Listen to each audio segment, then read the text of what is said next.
This week on To the Contrary. The 45th President of the United States, Donald Trump, gets going on his agenda. How will his first 100 days impact women and girls and diverse communities in the U.S. and around the world?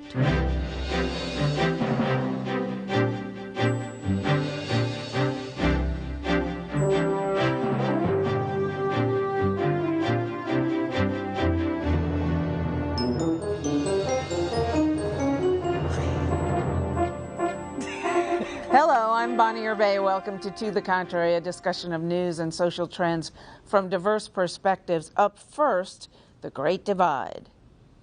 President Trump reportedly has an aggressive agenda for the first 100 days of his administration. It's an agenda that could have a major impact on women and girls in the U.S. and around the world. It includes changes in healthcare, immigration, tax, and environmental and regulatory policies. How will Americans be impacted? A poll out this week finds Trump voters very supportive, but the general public less enthusiastic. Let's start with what appears to be priority number one, repealing and replacing Obamacare.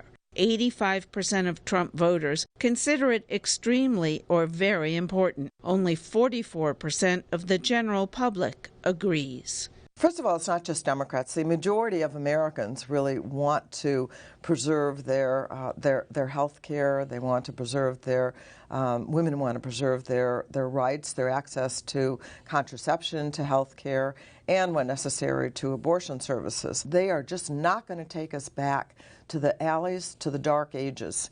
Right now in the United States of America, abortions are at their lowest number. Teen pregnancies are at their lowest number. And it's Planned Parenthood that had a lot to do with that. That if you provide access to affordable, in fact, without any kind of cost, contraception, we're going to have less unwanted pregnancies. Congress is already threatening to stop Medicaid reimbursement to Planned Parenthood and to any organizations, including hospitals, that perform abortions.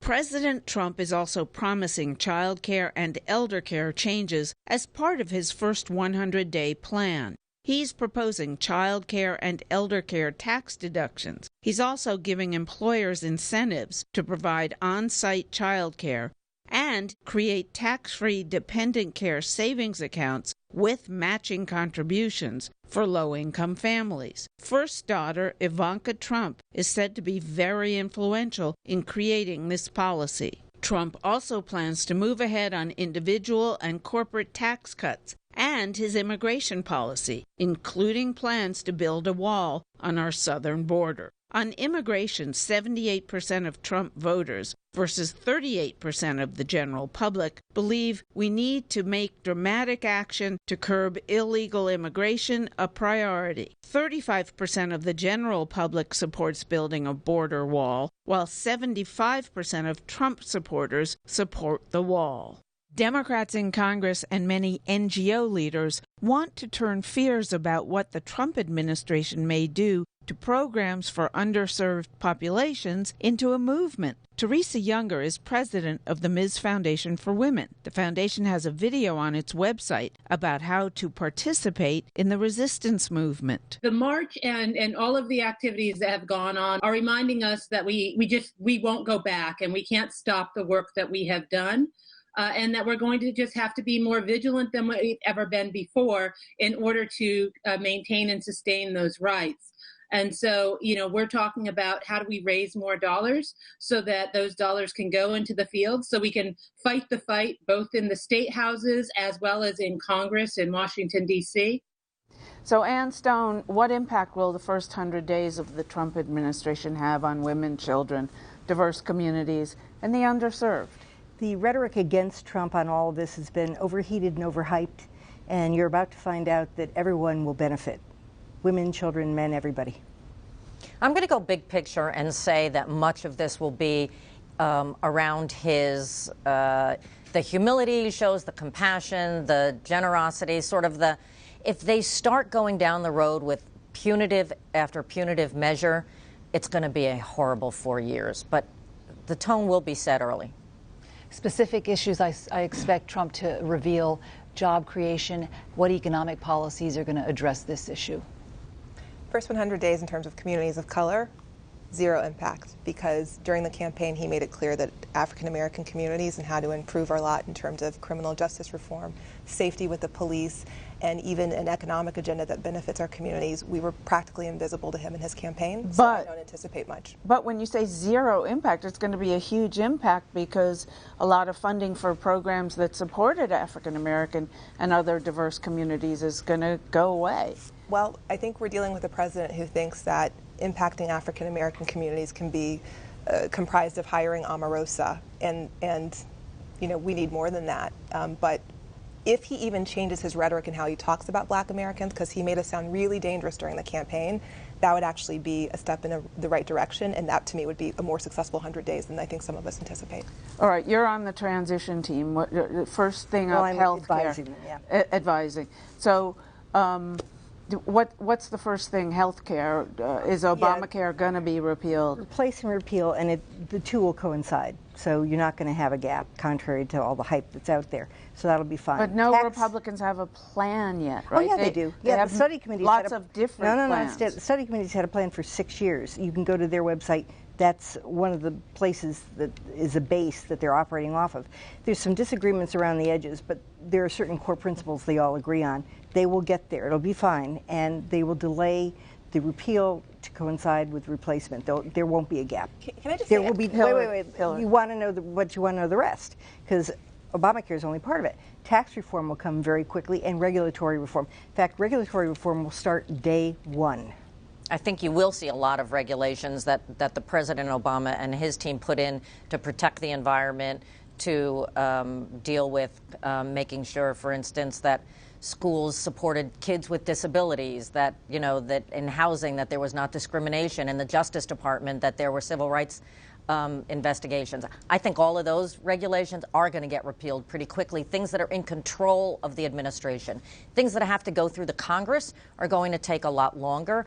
And, you know, we hear a lot about the plan and President Trump's promise. The problem with President Trump's promise on Obamacare is you can't promise all of these good sides of Obamacare is going to stay without dealing with the cost and the risk pools. And that's why the Republican plan doesn't offer those promises. Well, see, the president offers it, but he doesn't have a plan to bring it together. Kelly, let's go to I never get to counter Hillary. So many comments, so many things that are wrong. The regulations you're talking about are not the first ones he's going to repeal. The things he's going to repeal are things that are damaging our economic recovery, which is why it's been the worst in the history of the world. One person's economic That's number one. recovery is another person's talking about jobs and economic expansion. Hurry up, okay?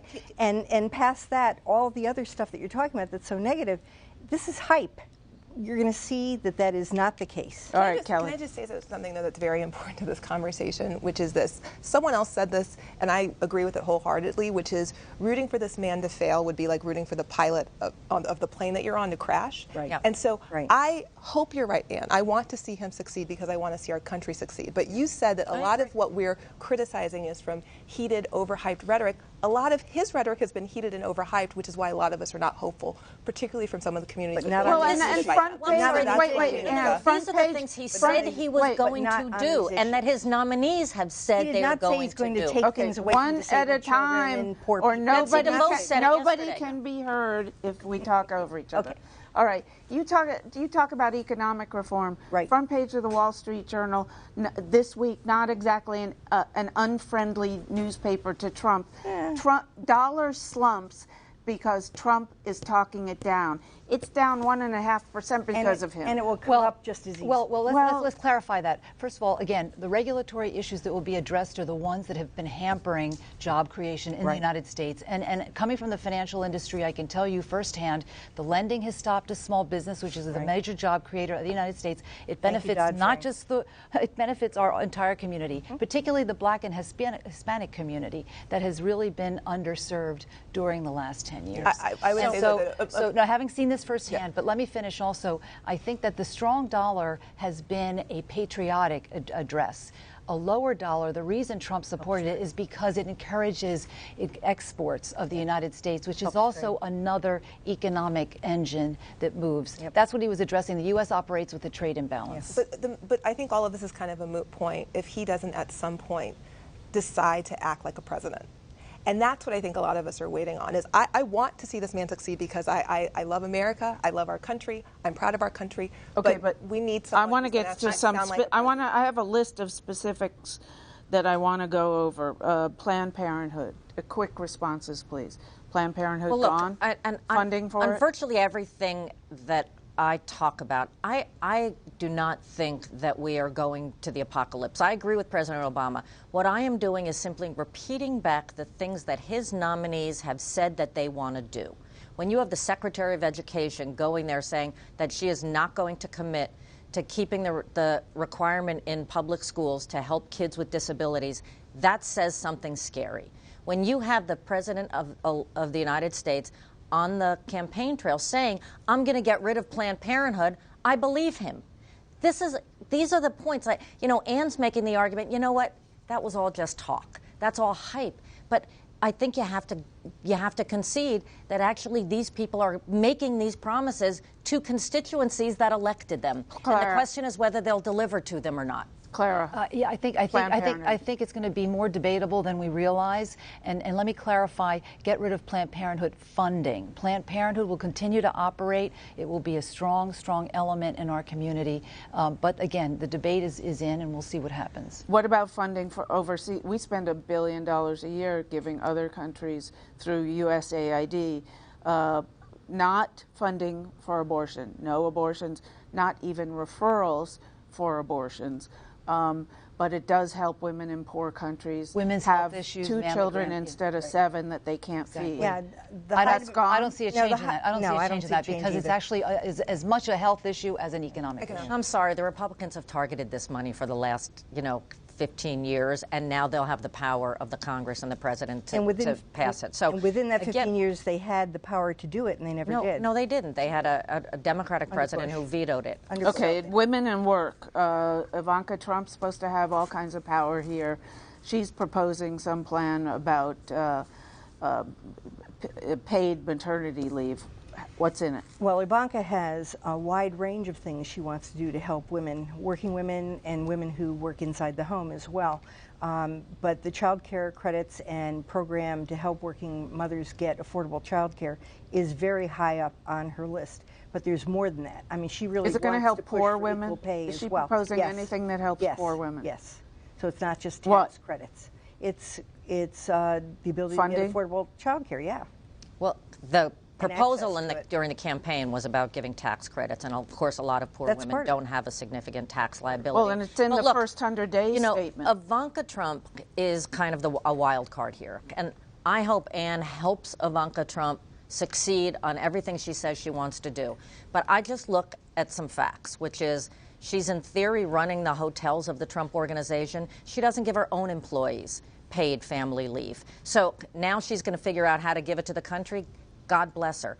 I have great hope that Ivanka Trump is going to be kind of the female empowerment of the Trump administration. It's just we have not really seen this history in her career. And I want to ask you specifically, immigration. Are we going to build a wall? It's kind of laughable at this point, isn't it, that Mexico's going to reimburse us for it, but he keeps saying that's what he's going to do? Yeah, and again, I think part of it is rhetoric. I do honestly believe part of it may be a realistic address. I also think one of the things I'll say, 39% of Latinos voted for Donald Trump, okay? And one of the things that should be addressed, which is this president will likely address, is Mexico's necessity to address their own people's condition. I think not calling out Mexico as a Latina, I will say, is an oversight that many presidents have had, and so I think the time to call Mexico out on their huge resources, natural resources that they have, and their inability to take care of their own people that has led to the illegal immigration is something that should be put on the table. Secondly, I think the wall issue, no doubt, is a rhetoric issue. I think it'll be addressed slowly. I also do not think that Trump will fail on the DACA thing. I do not think he'll send the Dreamers back. But let me, here both of you are saying rhetoric, rhetoric, rhetoric. We've never had a president before who campaigned on issues and then backed off of them when he got into office. One of the things that doesn't bother you? I covered the immigration issue for 10 years, and the one thing I think happened in the population, which may or may not be correct, Bonnie, is that the immigration issue was not solved. It just was not addressed, and it reached a boiling point. I don't agree with the way the issue was addressed and the issue as a Latina, as a person. I think it was wrong, but I think at this stage the issue needs some addressing. But it's more fundamental. Wait. What can we trust the president to do, and what can we listen to when he says? Okay, that? but so that's I think something.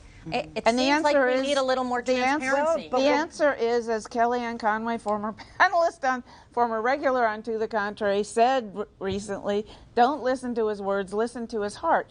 When we're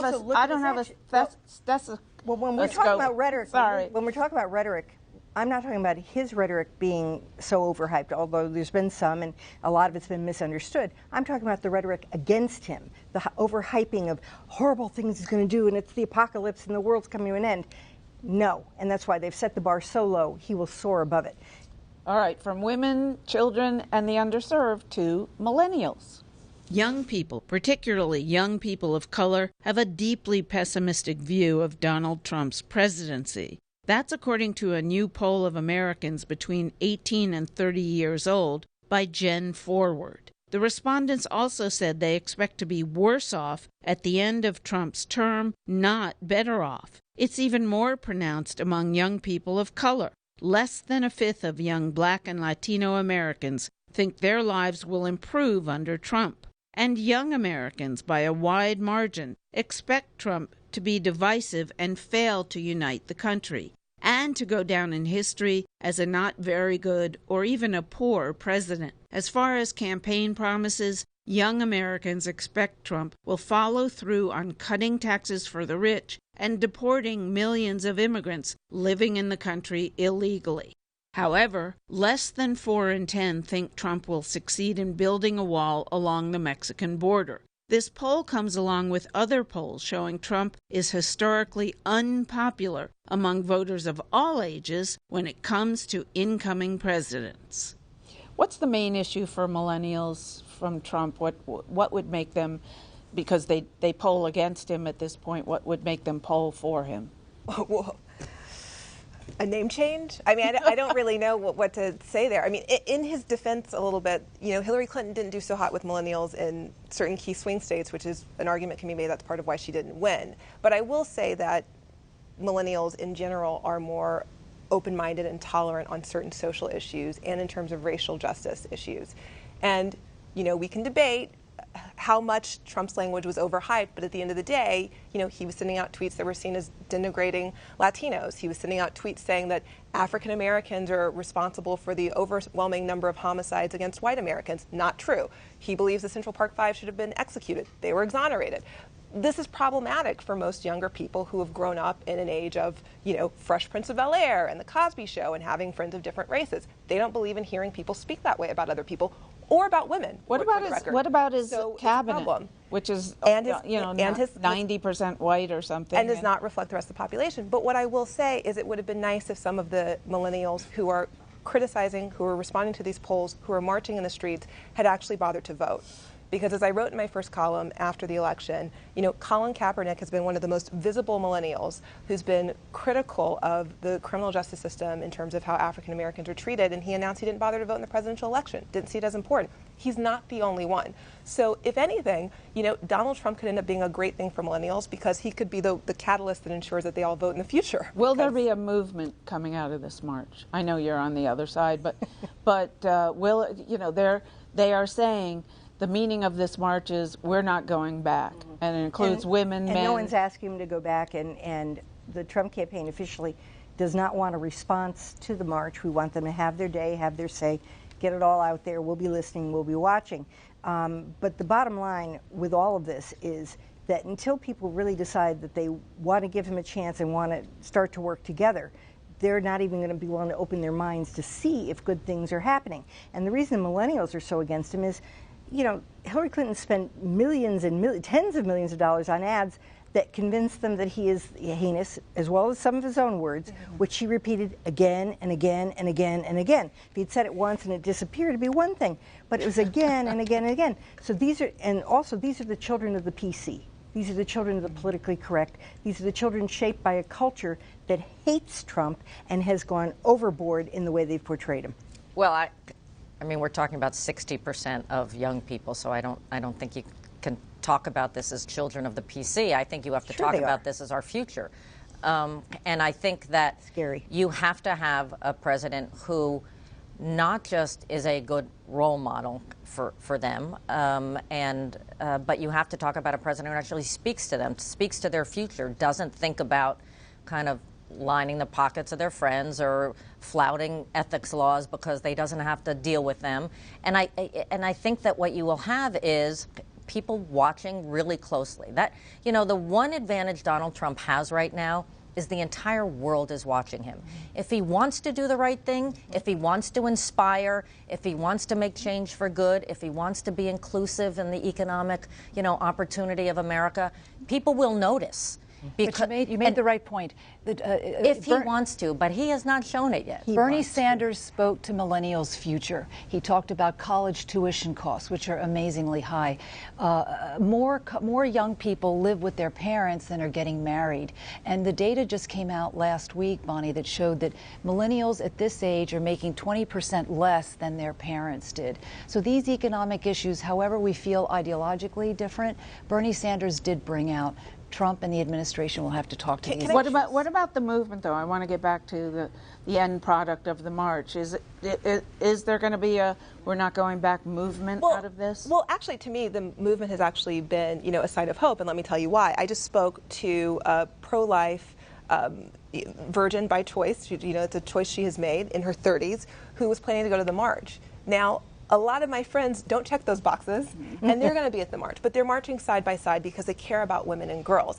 And some of them are open to giving him a chance. So I want to push back a little on this idea that it's some movement that wants to see the president fail. You know, I have a column coming out for The Beast about the fact that I believe the march should be all-inclusive. I think that pro-life women should be welcome into this. It's a and big they're there. We interviewed last week we had one on the show. And they should be welcome at the table because our country is too important for us to be divided right now. There are so many issues that matter to women and girls. What happens to sexual assault policy on campus once the Obama administration's gone? What do you think DeVos is going to do about that? She was grilled about it a little bit in her confirmation hearing, and she was kind of lukewarm. She wouldn't even commit to continuing investigating sexual assault on campuses and using Title IX for the full breadth of its opportunity. I mean, that's why people are nervous. And I do think that when you have the hundreds of thousands of women and their families and friends across the country saying, you know what,